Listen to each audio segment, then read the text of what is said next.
World Wide Web, I'm Shado, the personality with the best hair. And the last review ended up in copyright purgatory. I'm not certain whether or not it's going to be up by the time this one goes up, but I have a schedule to keep. No, really? Obviously I've been having trouble as of late, but I just need to get back in the swing of things and keep that momentum going. With that in mind, there's few people I could look to for inspiration in that regard more than good old Jackie Chan.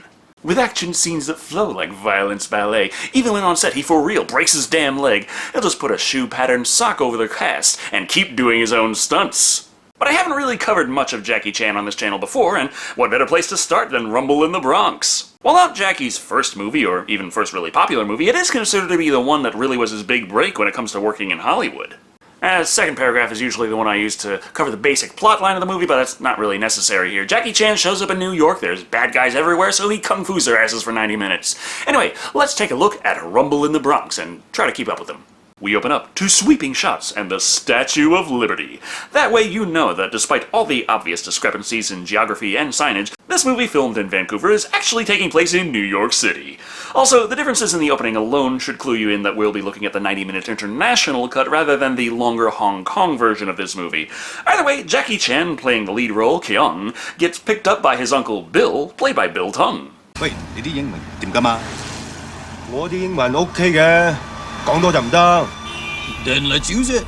Okay. Hey. And as this is the international cut, most of the dialogue is dubbed over in English, even though the lip sync makes it kind of obvious that originally everyone was just speaking their native language.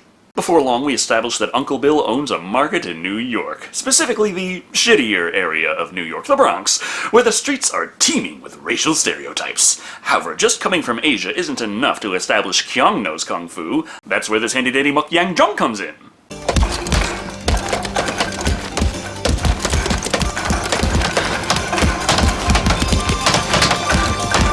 And the fact that they mentioned that it was his father's means that you know he has a kung fu family. Except for Bill, who was just using it as a coat rack. We also take the time to establish the disabled neighbor kid Danny, played by Morgan Lamb. He and Kyung become fast friends. I think. Danny, this is for you. For me? Yes. Thank you! Don't play with it in class. Okay. I wouldn't worry about that. You handed the kid a Game Gear with no game in it. What, are you expecting him to just happen to have one on hand? More important than poor gift ideas, Bill is in fact selling the old market. Gotta spiff the place up to make a good impression, but the big reason Kyung has come down here is to meet his new aunt, Bill's fiancée. Not Tina Chang, played by Ho Wai Ching, but Whitney, played by Carrie Kane Sparks. This is your nephew. Oh, so you're cute! And if he thinks this is culture shock, wait till he finds out what they serve at the Chinese buffet. Bill gets Kyung to help out around the place while he meets up with the realtor, Walter, played by Ellie Leung, as well as the lady looking to purchase his property, Elena, played by Anita Mui. Of course, for being such a great and wonderful investment, there are some interesting security measures she notices right away. I see you have a one-way mirror. Oh, a good boss must keep an eye on everything, right? Storefront, parking lots, washroom. Of course, one-way mirrors are kinda obvious if you get close to them. Unless it's a movie, that is. In that case, it's a fantastic opportunity for comedy as Jackie Chan flexes for himself in full view of Elena. And, Oh, right here. Just pass the So, I'll give it to you now for that price. You like that, huh? Yeah, sure, quick question. Which aisle has the Windex? But this gag wouldn't be complete without that awkward look on Jackie's face when he realizes it was a one-way mirror, and she saw everything.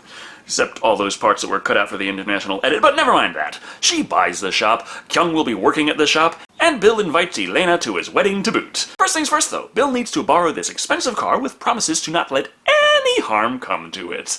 You know what that means. A random biker gang just so happens to be going up against another random biker gang on the very street that Bill and Kyung live on. What are they doing there? Having a contest to see who can race the fastest.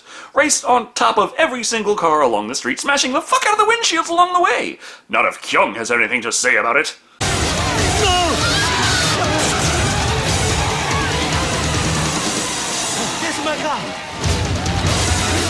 I don't feel so bad. The lady racing on that side of the street, she kinda sorta broke her leg while they were filming this.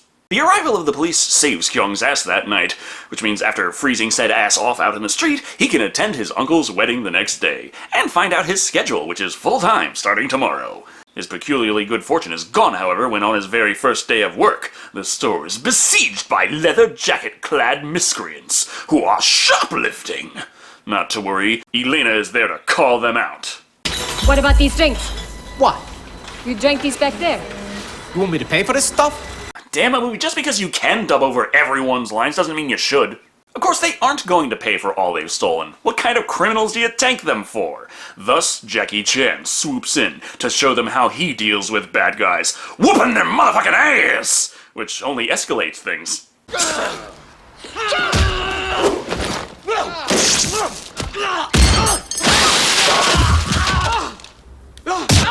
Okay, I know he's the good guy here, but, honestly, just letting them steal all that stuff would have cost the store far less money. After wrecking, I'd say about a good 35% of the store, he lets them off with a warning. Don't ever make trouble here. I'll beat you up each time. Careful, mind step.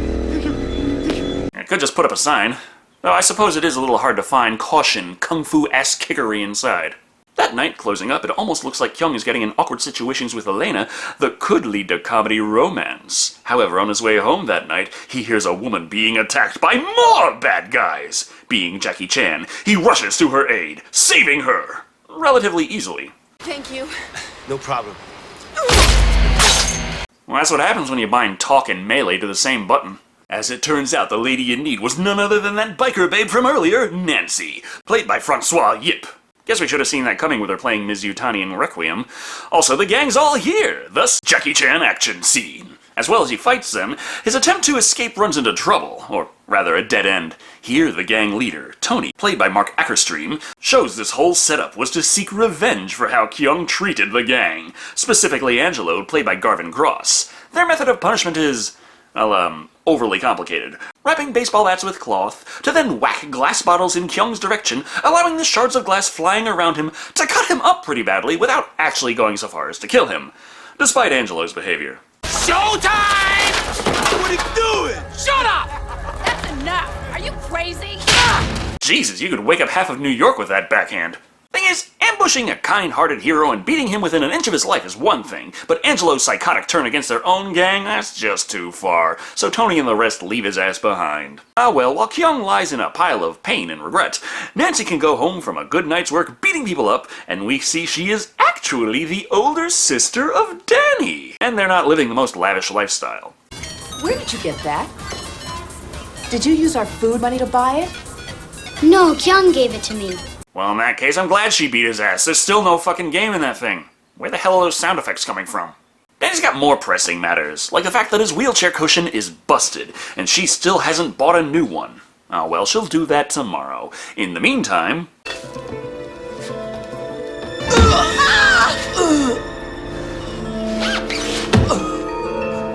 we're gonna get some motherfucking kung fu zombies in the Bronx! Interestingly enough, when Danny points out that this poor soul is in fact his new friend Kyung, she decides, you know what, maybe don't leave him bleeding out in the hallway, and they take him inside to nurse him back to health. So long as Nancy is long gone well before he comes to. Not the best for him, as he still has work to go to, and lest we forget, the rest of the gang still wants him good and dead, resulting in him being chased through the streets, rushing down alleys, which we already know isn't the best strategy, and parkouring his ass through a parking garage, trying to get away. Matter of fact, he almost does, except for one little problem. Hey! China, check those cars over there! It's gotta be around here somewhere! Hey, what the hell you doing in my truck? You happen to see the dozens of people combing this place with weapons and punk attire, looking for someone specific to kill? Two and two together? In case you're wondering just why someone would transport balls like this...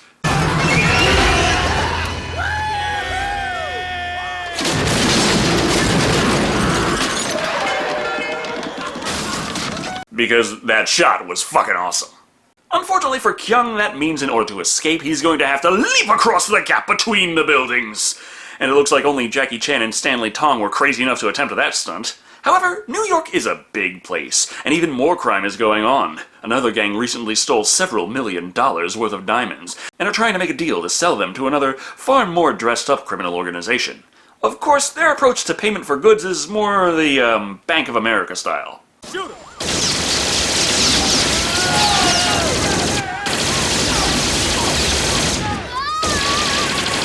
Well, that's one way to turn lead into gold. Looking to retrieve the diamonds, the suits soon find they were already taken, so blow up the car has to leave no evidence. The diamonds, as it turns out, were swiped by Angelo, who just so happened to be there when the car fleeing the bad deal careened into the sidewalk. Now he's found himself trying to evade his pursuers while Kyung is attempting to get Danny to safety. Therefore, their paths cross, and when Angelo is desperately looking for somewhere to hide the diamonds...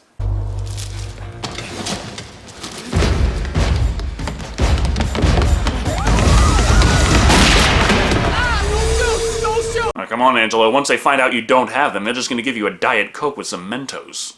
But, uh-oh, the police are coming! So the bad guys discard their guns and gloves, while Kyung gets Danny's wheelchair back and slips out of there. No worries on that old busted-ass cushion anyway, as it looks like Nancy bought her little brother that new cushion she promised. She's still trying to keep out of Kyung's sight, though, but wasn't prepared for her little brother to start talking about how much he loves and respects her.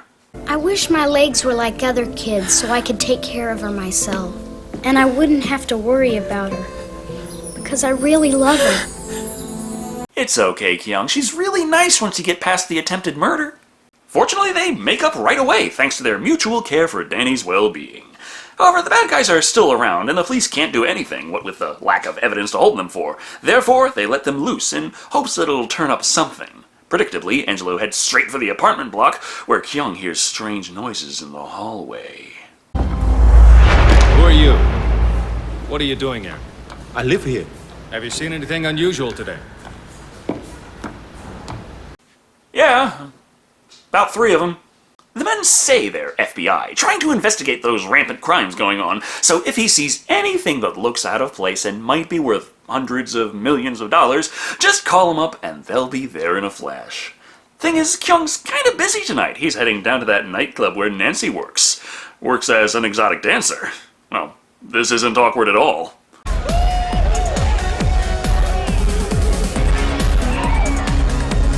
Jackie Chan just looks so out of place in that situation. Yes, those are very nice. I like the way you shake them. I will make it rain. You dance well. Very good. Oh, God, it's even more awkward than my joke. Slight issue with Kyung getting all friendly with Nancy, though. Funny thing, she's actually Tony's girl. In theory, anyway, as Tony and the gang getting rather aggressive at seeing Kyung with Nancy results in her leading the way on their escape, knocking over the gang's motorcycles, which they somehow can't pick up in mere seconds, allowing them to escape. Therefore, he and Nancy are now a couple. All is right in the world. Unless, of course, you count the gang that Tony leads who know where Kyung work and are now showing up like every damn day to literally wage war on low prices.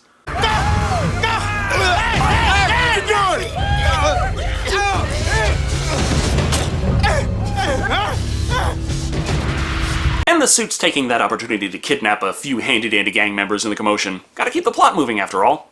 Obviously, the abduction was to squeeze them for information, torturing the poor bastards by pelting them with wood chips. They try to pry the location of the diamonds out of the low-level gangsters. Thing is, they really don't know, so the suits decide to do the logical thing.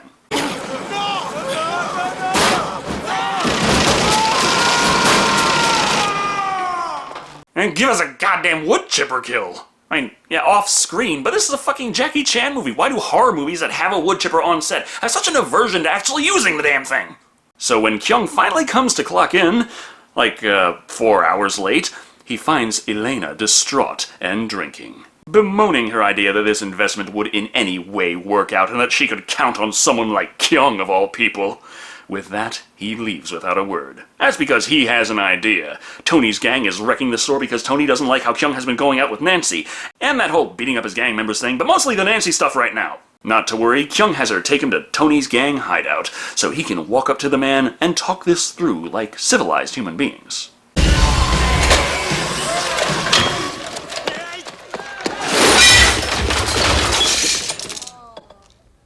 You are our garbage. Wow, someone rolled a 1 on diplomacy. For some strange reason, this results in a brawl. I mean, Tony could just shoot the motherfucker, but Kyung asks if he has the guts to take him on in a proper fight. You might be thinking to yourself there's no way Tony could have a chance against Kyung, but remember, Jackie Chan is the one here doing his own stunts, so this is effectively 2 against 1. After Kyung whoops that motherfucker's ass, the rest of the gang does their part to make sure the Jackie Chan action sequence is adequately over the top, with all the stunt choreography and close calls we've come to expect. However... I said that's enough! Okay, you win. Go. Turns out all he needed to do to earn Tony's respect is beat the crap out of his gang. Several times. Before Kyung leaves, he says, hey, maybe we could just be friends, you know? Also, before he finishes leaving, who would happen to show up? The two kidnapped gang members, one on his feet and the other one in trash bags. The message they want to send is that if Tony doesn't return what Angelo stole, everyone goes into the wood chipper. Which sounds fucking awesome, but Kyung has another idea. I think we better call police. I don't deal with cops! They are not cops. They are FBI. Yes, the FBI. Well, looks like I'm getting my wish. Obviously, as soon as they show up, Angelo knows damn well they aren't the feds, and they proceed to torture the information out of him. I ask you where the diamonds are. In Danny's wheelchair! What? Let's talk about having a fortune and just sitting on it. So the bad guys grab the one of them most likely to be able to beat their asses and proceed to tear up Nancy's apartment, destroying Danny's new cushion in search of the diamonds. Eventually, Kyung locates the old cushion and slowly and carefully beats the shit out of the goons. But it looks like the big guy can take a good pounding and won't go down. Not to worry, Danny provides more implements of destruction.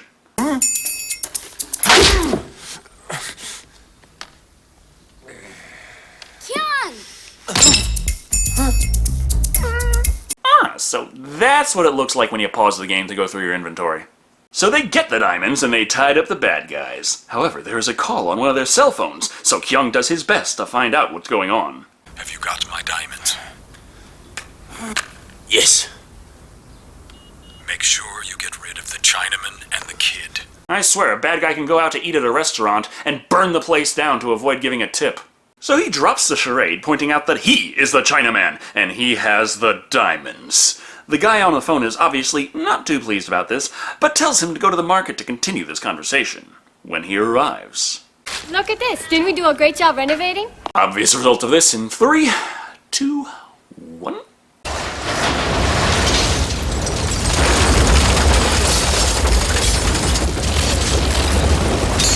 The bad guys, or the worst guys, they do what you do when Kyung's pissing you off. You make an example out of the market. Jesus Christ, Elena is like this movie's punching bag, and Bill, well, he just got married and left.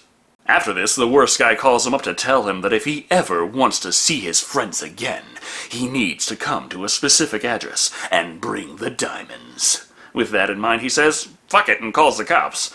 They fill us all in on the important details. It seems this is the notorious White Tiger, and they know he's the backbone of a massive criminal organization. But they still need evidence, so by giving Kyung a bug and only a few diamonds to deliver, they hope he can coax the goons into spilling enough beans that they can prosecute. I want to see your boss, White Tiger. Stupid, don't mention White Tiger! Our boss is not White Tiger. Honestly, I don't care who White Tiger is, but this guy... are you the voice of the agency dude from Crackdown? His uncooperative behavior gets the guy to call up White Tiger, played by Chris Lord, who mentions maybe you should check him for a wire. Easy enough, lure him down into a secluded area, and voila! Bug found. Ah well, who cares about hundreds of millions of dollars worth of rocks? Let's just shoot this bastard and end the movie already. But not without another super awesome Jackie Chan action sequence. Fighting off the two goons, he barely escapes with his life. However, Kyung knows there's no time to wait for police backup, and chases after the bad guys. As this is a 90s action chase sequence, they can't just take a car or a boat. Fuck that basic shit, no. The White Tiger gang intends on making their getaway with a hovercraft. But Kyung won't let that stop him. He hops on, breaks Jackie Chan's leg, then powers through to film the rest of the movie anyway, hanging onto a spare rope to jet ski without skis, or jet for that matter, before ending up on a beach, so the hovercraft can show its true powers, running down innocent babies. Not so fast. Jackie Chan can transform the baby into a doll long enough to pass it back to its parents and then get run over himself. No bother, it's going to take more than that to stop Jackie Chan, as the chase continues down city streets, causing mayhem and destruction as far as the eye can see, ruining the gold-plated paint job on someone's car, coincidentally right next to a handy-dandy spiky sword display. So Kyung does the only logical thing in this situation, combine the two of them into a can opener with insane horsepower.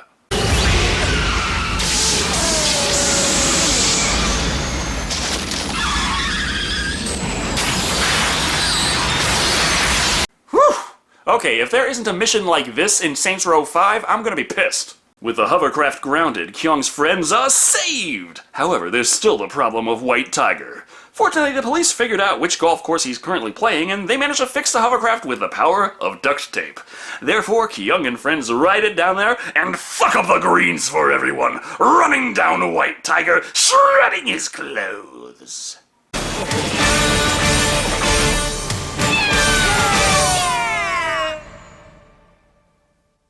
The end!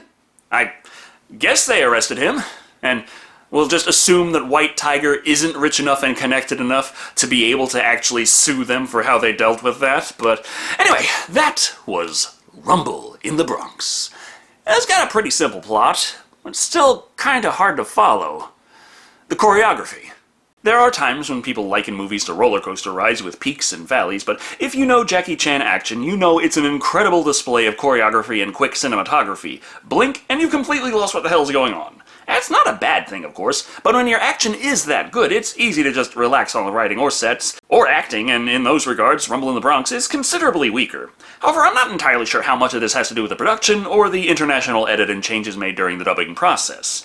In any case, the big star is, of course, Jackie Chan, who plays Jackie Chan. Martial artist with a heart of gold. Kyung is not the most interesting character to follow around for 90 minutes, but hell, we all love him and we know it. Supporting characters do their job, but no one really stands out. The big bad guys have little in terms of depth, and the love interest has an interest in love.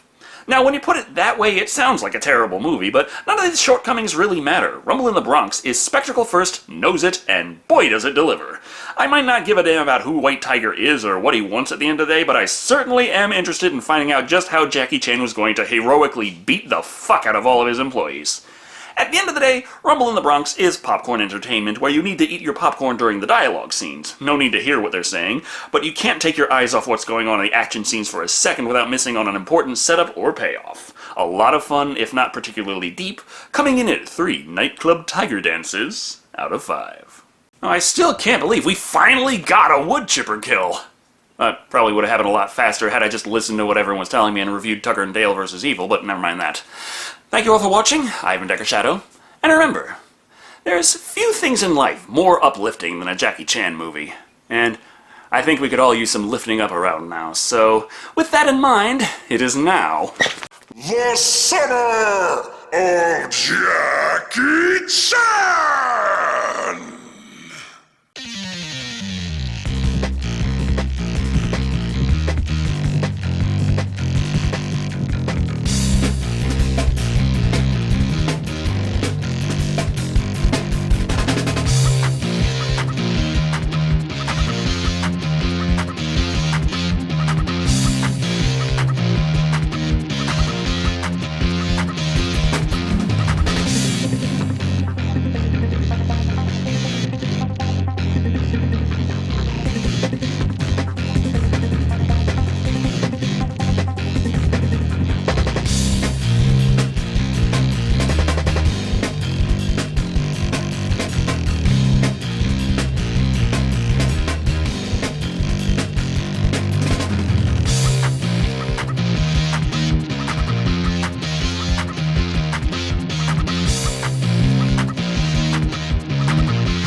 Dance well. Very good. The Summer! I haven't done a summer shout in too long.